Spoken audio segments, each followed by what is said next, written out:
বাউল শব্দের অর্থ হলো পেশাব। নাউজুবিল্লাহ পড়বেন না, খুশি হবেন বলেন। বাউল শব্দের অর্থ পেশাব। বাউল শিল্পী মানে কি? পেশাবের শিল্পী। আর ওর নাম যে আবুল সরকার। আবুল শব্দকে বাউল দিয়ে কে মাঝির সিগা টানতে পারবে? কেউ আছে? বালাই আবুল আবুল। আবুল হলো ওয়াহেদে মুতাকাল্লিমের সিগা, মানে আরবি যে গ্রামাটিক্যাল আছে, যারা গ্রামার বুঝেন, 14টা সিগা 14টা শব্দ দিয়ে আমরা কোরআনের সব শব্দের ব্যাখ্যা, কোরআন কোন অর্থ দিচ্ছে, এই জিনিসগুলো বুঝতে পারি যারা আরবি গ্রামার শিখেছেন বা জানেন। তো বালাইয়া বুলু বাউলান, এই যে মাজদারগুলো, সিগাগুলো, এই সিগার একটা সিগা আছে ওয়াহেদে মুতাকাল্লিম, অর্থাৎ নিজের ক্ষেত্রে। যেমন ধরেন যদি আফ আলু আমি বলি, আফ আলু মানে হলো আমি কাজ করতেছি বা করব, আমি কাজ করতেছি বা করবো, এটা অর্থ মুজারে সিগা ওয়াহেদে মুতাকাল্লিম। তো এই সিগাটাকে, এই শব্দটাকে যদি আমরা আল বাউলু মাজদার দেই তাহলে হবে আবুল, মানে আবুল। আবুল মানে হলো আমি পেশাব করতেছি বা করব, ওর নামের অর্থ আবুল সরকার। এই পেশাব শিল্পী, বাউল শিল্পী মানে কি? পেশাব শিল্পী। বাউল আরবি শব্দ, বাউলুন মানে হলো পেশাব করা, পেশাব। এই পেশাব শিল্পী, এই কুলাঙ্গারের বাচ্চা আল্লাহকে নিয়ে কটূক্তিমূলক কথা বলেছে। প্রিয় ভাইয়েরা, দ্বিতীয় একটি আয়াতে কারিমা আমি আপনাদের সামনে আজকে তেলাওয়াত করেছি, সূরা লুকমানের 6 নম্বর আয়াতে কারিমা। এই আয়াতের আলোচনা আমি এই জিকিরের আলোচনার মধ্যেও কিন্তু করে ফেলেছি। প্রেক্ষাপটকে সামনে নিয়ে আসতে চাইলে আমাদেরকে এই আয়াতের আলোচনা শুনতে হবে। আল্লাহ পাক সূরা লুকমানের 6 নম্বর আয়াতে কারিমায় যে ব্যাপারটা উল্লেখ করেছেন আমরা শুনেছি, ওয়ামিনান নাসি মান ইয়াশতারি লাহুয়াল হাদিসি লিউদিল্লা আন সাবিলিল্লাহ। আল্লাহ পাক বলছেন পৃথিবীর সব মানুষদের জন্য গান বাজনা, ফাহেসা এবং হুয়াল গিনা, অর্থাৎ মুফাসসিরগণ তাফসীর করেছেন যত ধরনের গান বাজনা আছে এগুলো সব কিছুকে আল্লাহ পাক আমাদের জন্য হালাল না হারাম করেছেন? হারাম করেছেন। আমরা যুবকদেরকে নিয়ে কথা বলেছি এবং আগামী জুমায় যুবকদের উপরে আমি 5টা পয়েন্ট আলোচনা করব ইনশাল্লাহ। সেই পয়েন্টের মধ্যে আলোচনাগুলো আসবে। বর্তমান আমাদের বাংলাদেশের প্রেক্ষাপটে আমরা দেখতে পাচ্ছি এ বাউল নামে ফাউল শিল্পীগুলো আল্লাহকে নিয়ে কটূক্তি করছে, নবীকে নিয়ে কটূক্তি করছে, ইসলামকে নিয়ে কটূক্তিমূলক কথা বলছে এবং তাকে গ্রেফতার করার পরে ওর চান্ডা পান্ডা যারা আছে এরা আবার আন্দোলন করতেছে। এ ব্যাপারে আমাদের আলোচনা শোনার দরকার। প্রিয় ভাইরা, ফেসবুক, ইউটিউব, অনলাইনে ঢুকলেই শুধু এগুলো দেখা যায় আর এগুলো দেখা যায়। সকল ইসলামিক আলোচক বিন্দুগুলো ওই বাউল নামে ফাউলকে নিয়ে কিন্তু আলোচনা করছেন। আর যারা ইউটিউবার ওরা কিন্তু আবার ওই বাউলের আবুল সরকার নাম, আমি ওর নামের ব্যাখ্যা আর এই বাউলের ব্যাখ্যা আপনাদেরকে বলতেছি, শুনলে আশ্চর্য হবেন। ওই তার কথাগুলোকে বারবার উল্লেখ করছে, আল্লাহর নামে গালি দেওয়া হচ্ছে। এটা আমি মনে করি যারা ইউটিউবার আছেন তাদেরও উচিত না বারবার ওই কথাগুলো উল্লেখ করে। যখন আমরা শুনছি তখন কিন্তু আমাদের মনের ভিতরে ওই কথাটা বাজতেছে, আসতেছে। তা আল্লাহর নামকে নিয়ে গালি দেওয়া, আল্লাহকে নিয়ে, নবীকে নিয়ে কটূক্তি করা, অন্যান্য নবীদেরকে নিয়ে কটূক্তি করা কত বড় খারাপ। স্বয়ং কাফের আবু জেহেলও কিন্তু আল্লাহকে নিয়ে কখনো গালি দেয়নি। অন্যান্য কাফেরের বড় নেতারাও কিন্তু আল্লাহকে নিয়ে গালি দেয়নি। এরা কি পরিমাণ নিকৃষ্ট, তাদেরকে বলা হয় বাউল শিল্পী। এখানে মাদ্রাসার ছাত্র হয়তো বা 2-1 আছে, আমি দেখতে পাচ্ছি। তোমরা কেউ এখন মনে আছে বলতে পারবা বাউল মানে কি? আল বাউলু শব্দের অর্থ কি বলতে পারবা কেউ? মাদ্রাসার ছাত্র, বাউল শব্দের অর্থ হলো পেশাব। নাউজুবিল্লাহ পড়বেন না, খুশি হবেন বলেন। বাউল শব্দের অর্থ পেশাব। বাউল শিল্পী মানে কি? পেশাবের শিল্পী। আর ওর নাম যে আবুল সরকার। আবুল শব্দকে বাউল দিয়ে কে মাঝির সিগা টানতে পারবে? কেউ আছে? জুবাইর পারবা? বালায়া বুলু আবুল।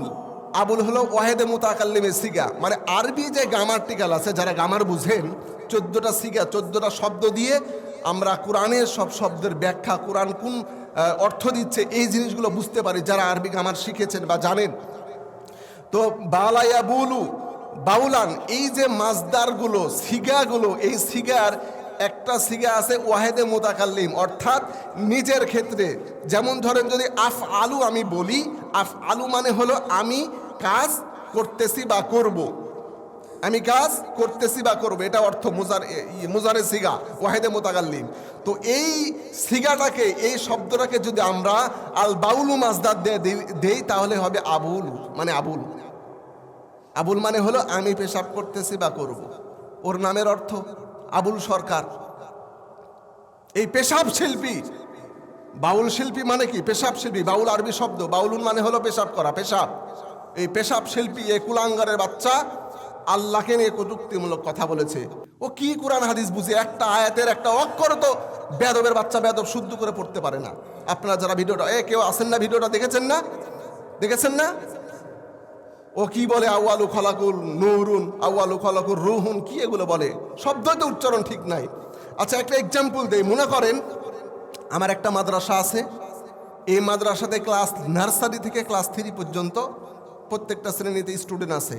এখন আমি যদি বলি আমার সহকারী শিক্ষকদেরকে, হুজুর 1 নাম্বার প্রথম ফার্স্ট ছাত্র যারা, তাদেরকে নিয়ে আসেন অফিসে, আমার শিক্ষক মিনিমাম 4 জন ছাত্রকে নিয়ে আসতে পারবে। বুঝে থাকলে বলেন, নার্সারির একজন ফার্স্ট ছাত্র আছে, 1-এর একজন ফার্স্ট আছে, 2-এর একজন ফার্স্ট আছে এবং সেকেন্ড ক্লাস 3-র একজন ফার্স্ট ছাত্র আছে। প্রত্যেক শ্রেণীর যদি একটা করে ফার্স্ট ছাত্রকে আমার শিক্ষক আমার অফিসে নিয়ে আসে, তাহলে কয়জন ছাত্র আনতে পারবে? 4 জন ছাত্র আনতে পারবে। তো একটা সেক্টরে একটা ছাত্র ফার্স্ট হয়ে আছে, একটা ক্লাসে একটা ছাত্র ফার্স্ট হয়ে আছে। ওর কথাগুলো তো 100% ভুল। এরপরেও আমি যদি ধরে নেই, তাহলে আসমানের প্রথম সৃষ্টি একরকম হতে পারে, জমিনের প্রথম সৃষ্টি একটা হতে পারে, নবীগণদের মধ্যে প্রথম সৃষ্টি একটা হতে পারে, আশরাফুল মাখলুকাত মানুষদের মধ্যে সৃষ্টি একটা প্রথম হতে পারে। এভাবে প্রত্যেকটা সেক্টরের প্রথম একটা করে সৃষ্টি হতে পারে। এটাতে কোনো আল্লাহর কথাতেও ভুল থাকার সম্ভাবনা এবং ভুল কোনো ক্রমেই নেই। অথচ এই বাউল নামে ফাউল, আল্লাহর ভুল দেয়, আল্লাহকে গালি দিয়ে আল্লাহর নামে কটূক্তিমূলক কথা বলেছে। যারা শুনেছেন, আমি এই শব্দগুলো মসজিদের মধ্যে উল্লেখ করতেছি না, চিন্তা করা যায়। আবার এই ফাউলকে যখন গ্রেফতার করা হয়েছে, তো গ্রেফতার করার পরে তার কিছু কুলাঙ্গার ফ্যান সার্কেলেরা আন্দোলন করছে। মাজাজি অর্থে ভাবে চিন্তা করে দেখেন, যে ব্যক্তি আল্লাহর বিরুদ্ধে কথা বলেছে, ওকে যারা সাপোর্ট করবে তারাও সরাসরি আল্লাহর বিরুদ্ধেই দাঁড়ালো, আল্লাহর বিরুদ্ধে সাপোর্টার হলো। কথা বলেন ঠিক কিনা? নিঃসন্দেহে কোনো কথা নাই। যারা এই আবুল সরকারকে সাপোর্ট করে আন্দোলন করছে, বিভিন্ন মিডিয়াকে ডেকে ডেকে তারা সংবাদ সম্মেলন করছে, ওখানে যারা আছে নিঃসন্দেহে ওই সকল কুলাঙ্গারদেরকে অমুসলিম এবং কাফের ঘোষণা করতে হবে, এবং তাই হবে। কথা বলেন ঠিক কিনা? ওদের মধ্যে তার ঈমান নাই। আল্লাহকে নিয়ে যে গালি দেয়, ওর সাপোর্ট যারা করবে, আবুল সরকারও তো মুশরিক হয়েছেই, ওর তো ঈমান চলে গেছে, ওকে যারা সাপোর্ট করছে তারাও বেঈমানের অন্তর্ভুক্ত হবে। এটাই বাস্তবতা। প্রিয় তাওহীদি ইসলাম প্রিয় ভাইয়েরা আমার, আমাদের কর্মস্থল থেকে আমাদের এখানে কি অবদান রাখার দরকার? সরাসরি আল্লাহ পাক গান বাজনাকে হারাম করেছে।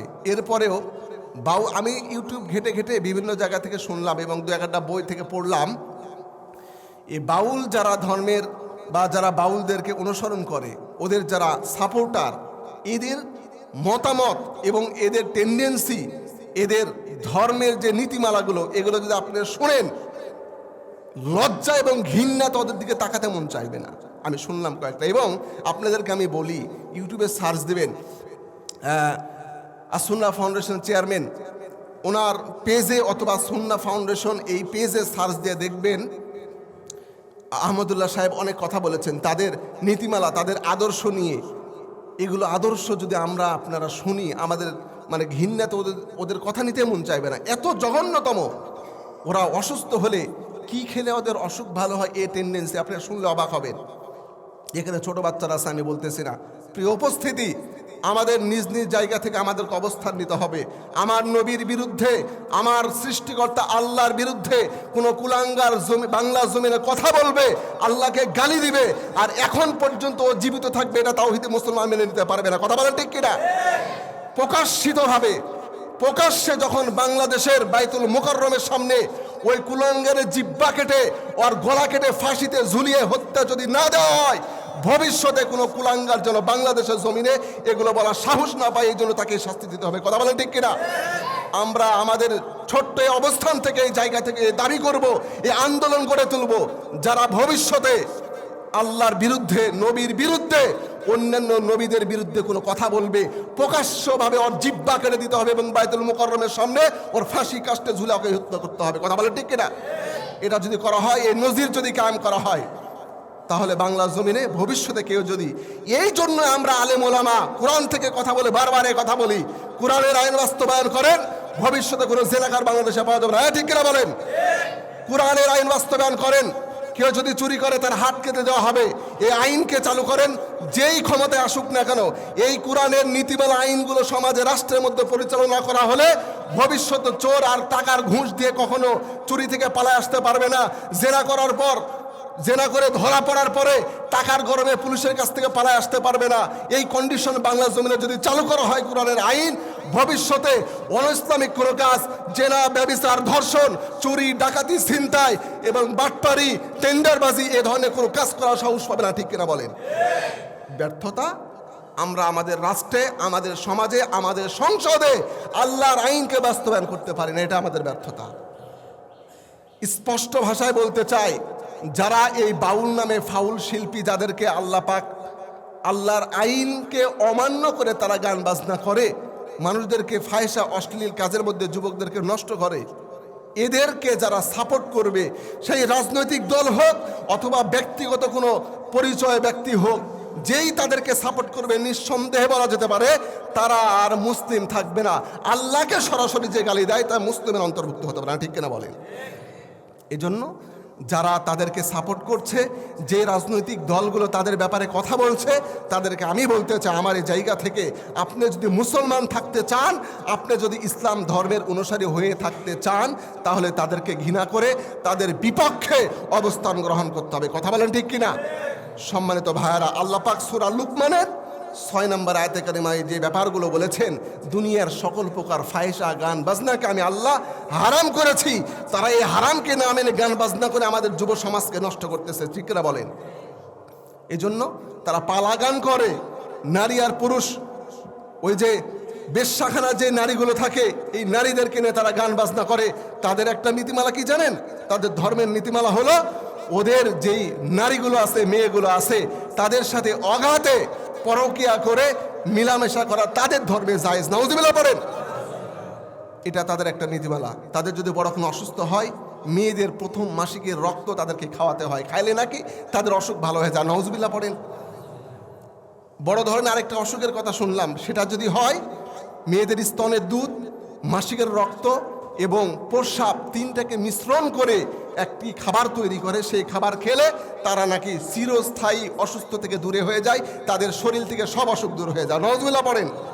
এই ধরনের জঘন্যতম নোংরা চিন্তা ভাবনা নিয়ে তারা পরিচালিত হয়। তারা চলে, ছেলে মেয়ে একসাথে নাচানাচি গান বাজনা করে, আমাদের যুব সমাজদেরকে নষ্ট করে। এক ফুটা চিনি লাগা দিলে ওখানে পিঁপড়াকে আপনি যতই নিষেধ করেন, পিঁপড়া কি যাওয়া বন্ধ হবে নাকি? যাবে না? এই কথা বলেন না কেন? আপনি মিষ্টির একটু রস যদি ফেলে দেন, ওখানে পিঁপড়াকে বন্ধ রাখতে পারবেন? চুপ রাখতে পারবেন? তা আমাদের যুব সমাজ কেন নষ্ট হচ্ছে? এই সকল পতিতালয়ের কার্যকলাপগুলো যখন বাউল নামে ফাউলগুলো বিভিন্ন জায়গাতে অনুষ্ঠান করছে, বিভিন্ন জায়গাতে আয়োজন করছে, যখন আমার যুবক, আমার ইসলাম প্রাণপ্রিয় যুবকেরা যখন জানতে পারছে সেখানে গেলে ছেলে মেয়ে একসাথে নাচানাচি করা যাবে, মেয়েদের সাথে শোয়া যাবে, মেয়ের সাথে জেনার কাজ করা যাবে, এই সুযোগগুলো যখন দেখবে, শয়তান তো সবার সাথে আছে, ওই পিঁপড়াকে যেমন মিষ্টির ফেলে ওখানে যাওয়া বন্ধ করতে পারবেন না, আমার সোনার যুবক ছেলেদেরকে ওই সকল কুকর্মের জায়গা থেকে বন্ধ করতে পারবেন না। ঠিক কিনা বলেন?